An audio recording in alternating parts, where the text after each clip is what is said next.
Hello and welcome back to Shakesyear. Sorry, I just got a reminder that something's happening in a second. But anyway, we are still working on Henry VI, Part 1, and today we get to hear from Mortimer in Act 2, Scene 5. And if you don't remember, we met Mortimer in Henry IV, Part 1, when he was vying for the throne, because Richard II named Mortimer his heir because he actually comes from an older line of the royal family than Henry Bolingbroke, who became Henry IV. So Richard had named Mortimer his heir. When Bolingbroke usurped the throne from Richard II, Henry wanted to make sure that he was going to get to keep his throne.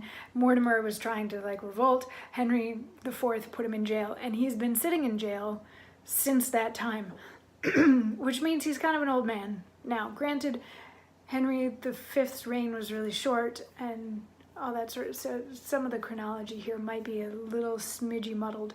But anyway, we get to hear from Mortimer today. Blast from the past, man who's been sitting in jail for a very, very long time, and he's about to die.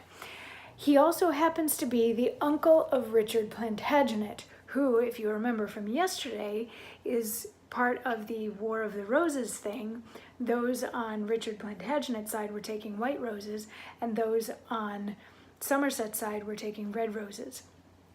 So Richard Plantagenet, who actually had more people grab white roses than red roses, has set out to find out if Mortimer was rightfully imprisoned or wrongfully imprisoned, because that might sway things in terms of either Richard Plantagenet getting his titles back and becoming the Duke of York, like being reinstated as the Duke of York, or might entitle him to an actual claim on the throne, because Henry VI at this time, well, in the play, Henry VI is of a decent age.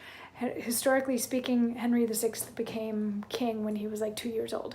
So, yeah, so that's Richard Plantagenet's plan.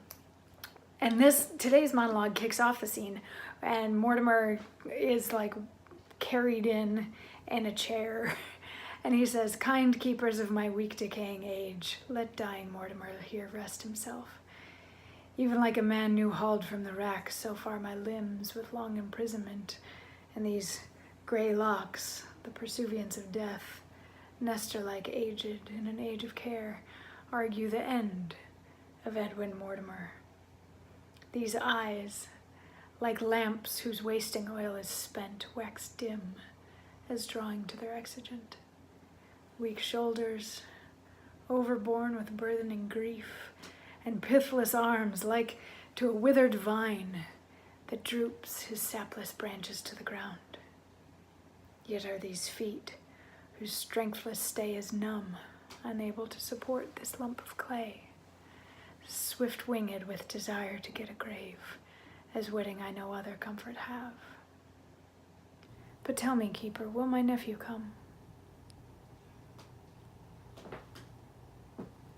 So he's just sitting around marking time, waiting to die, but he wants to talk to Richard Plantagenet before he does.